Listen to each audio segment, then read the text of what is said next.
Hey YouTube, it's Alicia here, and I'm here to talk about WWE SmackDown. I only got three matches, three particular ones I want to talk about, so let's get started.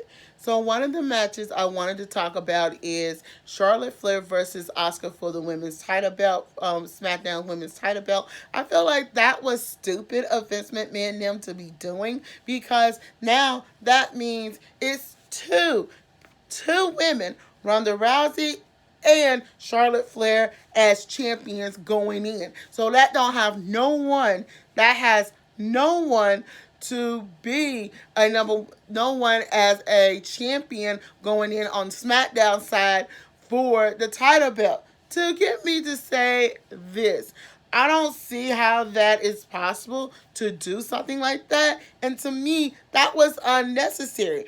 Like I'm saying, and I always will say, Vince McMahon favors Charlotte Flair so much in this women's division. It's like in plain day. He is not hiding it at all. It's plain day.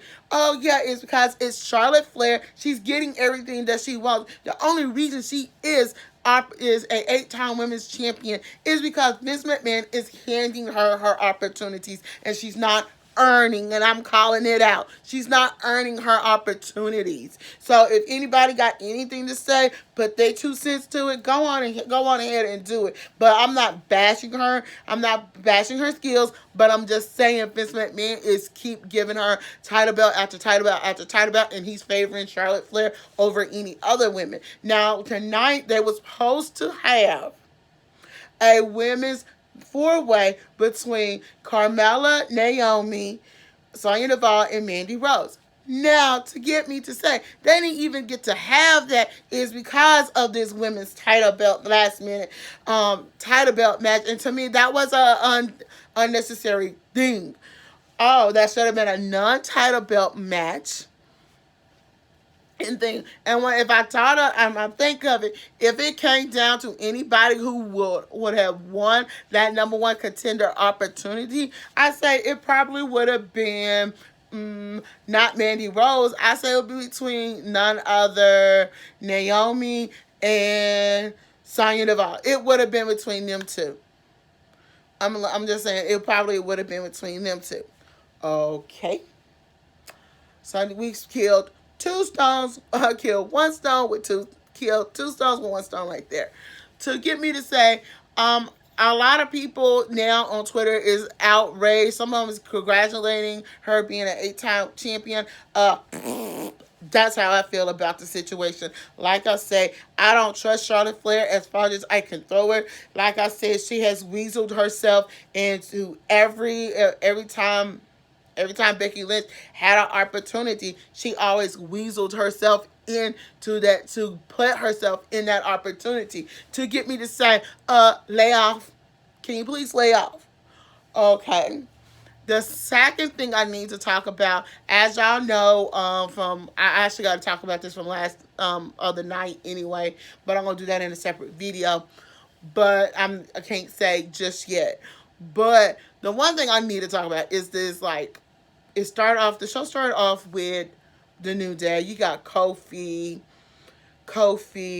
and you got Xavier Alexander, Xavier Woods. You got Big E, and they calling out Vince McMahon to see why he is doing what he's doing to Kofi Kingston. He like say, "Oh, you're good, you this, you that, but you are a B+ wrestler." No, he's not. They ain't no B+. They ain't.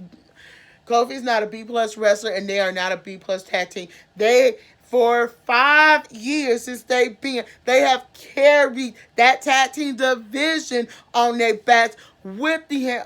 It's only 2 tag teams that has carried that, and I can say carried none other that tag team on their backs for 5 years, and that would be the New Day and the Usos. They did that. So tonight they had to wrestle tag teams. Okay, first tag team they wrestled was Luke Gallows and Carl Anderson. They beat them. They wrestled the Bar. They beat them. They was supposed to wrestle the tag team champs, and they go, nah, bro. They actually wrestled 5. Can't think of the other one. Um, and it was another one. I can't think of the other one. And it was so then the SmackDown tag team champs came out and they said, nah, Kofi deserved his opportunity. We forfeit. Baby, when they said they forfeit, woo, that was the best thing I ever heard. And everybody in the back is like rooting for them, and they like with Kofi help watching and everything. It was just phenomenal. I liked it what I saw and everything. It's just people, it's looking like Kofi's going to get his what he deserved, his opportunity. Then here comes Rowan. Here comes Eric Rowan and Daniel Bryan. Come on now, this is bull crap, because the Usos said no. I don't blame the Usos for doing what they did. Do I think Vince McMahon will get them next week? I hope not. But it was just great. And then you see the strength of Big E take the announce table and flip it on Rowan.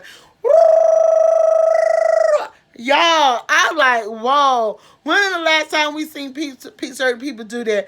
Okay, Big E can do that. Big E can do that. Mark Henry can do it. Strowman can do it.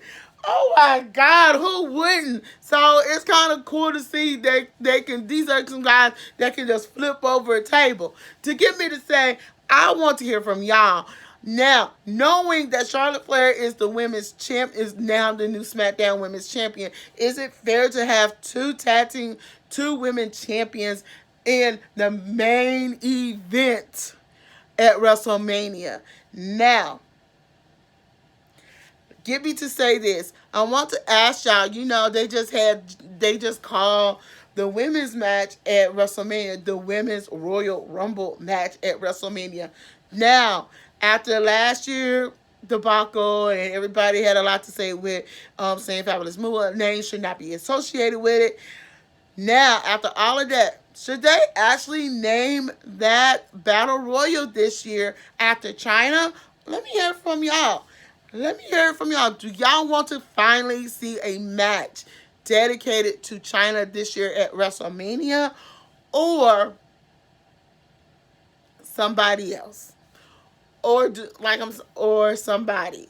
Do y'all want to see China have a match dedicated to her? So, until then, I'm Alicia. Don't forget to thumbs up this video, comment below, and subscribe.